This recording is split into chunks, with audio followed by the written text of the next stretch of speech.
we get to choose what faction we want to play, either the Colonials or the Wardens. Be advised, whatever faction you choose right now will be the faction you will be bound to for the rest of this war. So if you have any friends playing in either of the factions, make sure you check beforehand, because afterwards you might not be able to join them. Because of the longer queue times, we're going to go with Colonials for now. We'll be hitting deploy.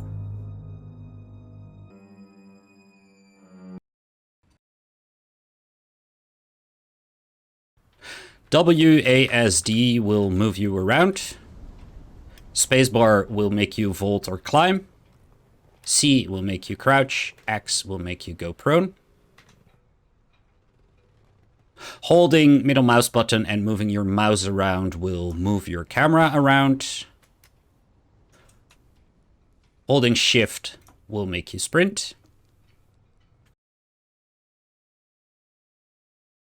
In the top left, we can see our currently equipped weapon. Below that is our stamina bar, which will start depleting as soon as we start sprinting. In the top right, we see the compass. In the middle right, we see the squad panel. And in the bottom right, we can see the text chat. The bottom left will show you different interactions with different structures and different vehicles. Pressing M will open your map. Right now, it will only show the map for the home island. As you can see, if you want, you can do a basic training course to the north. You can do resource training to the northeast. You can do vehicle training to the south, and an artillery range is to the east. Pressing M again will put your map away. If you have a microphone, pressing T will make you talk in local voice chat. Pressing enter will open chat. Pressing tab while in chat will toggle you through the different chat channels. We have World Logi, which is meant for logistics. We have Intel, which is meant for intelligence. We have a local, which is basically visible for everybody roughly in your own screen area.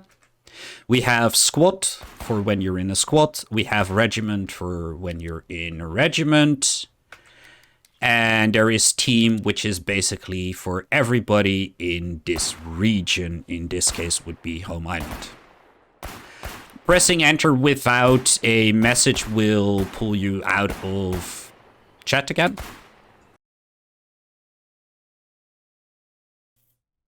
In order to deploy to the actual war, we need to find the deployment point. In order to find the deployment point, we're going to press M to open our map, and we're going to look for this icon. We can see it is to our northeast, so that's where we'll be heading.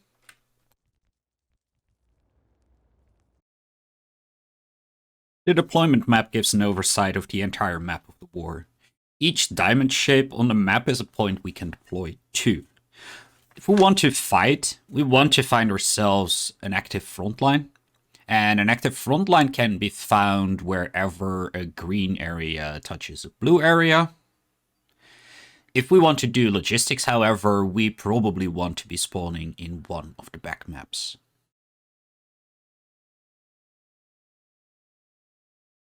The flashing diamond icons on the map are the most popular spawn points right now. If you hover over them, it will give you some extra information. You can see this is an active front with an enemy presence. This is a contested zone. Friendly population is high, travel is available, and it is a contested region. So if we want to go fight, that is where we'll be heading. So left click on it and it will start traveling us over.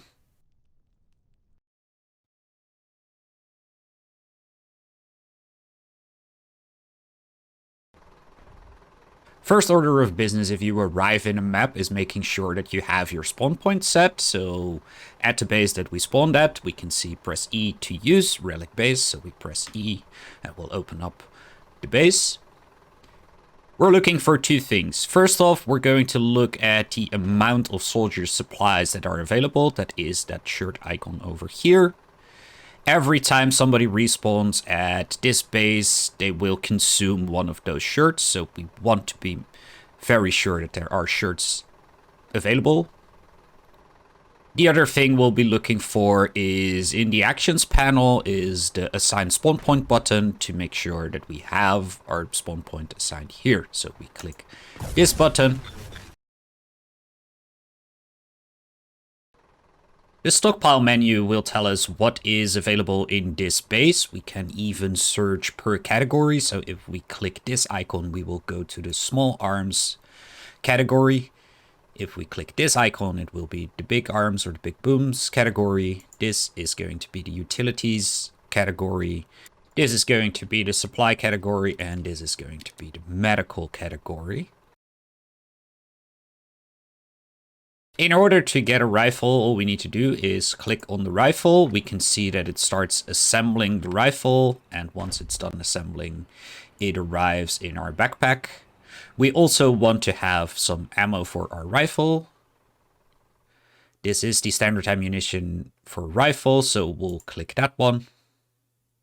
And click it once more. Now we have 2 clips that should be more than enough to be fighting with. We press escape to get out of the base.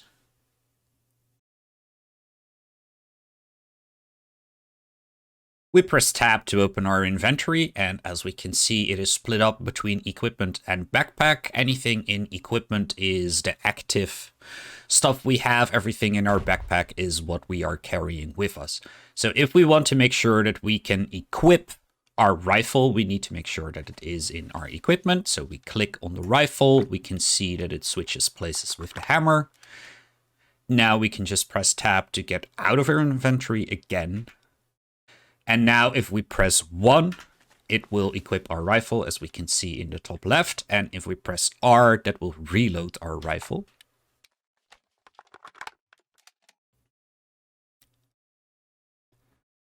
Right click will aim the rifle. Left click will fire the weapon.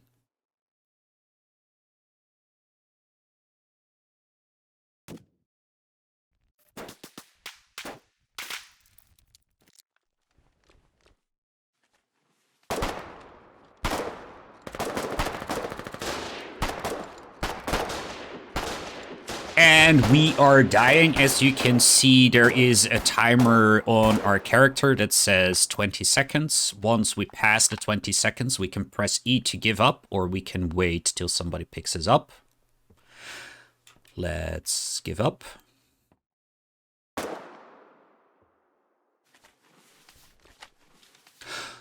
Once we really die, we get a respawn timer. That is the time we have to wait before we can respawn. As soon as that timer is back to 0, we can get the spawn button.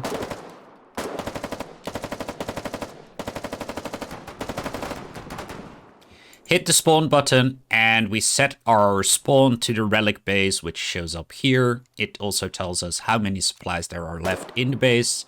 And if we hit relic base, we will spawn back at the relic base.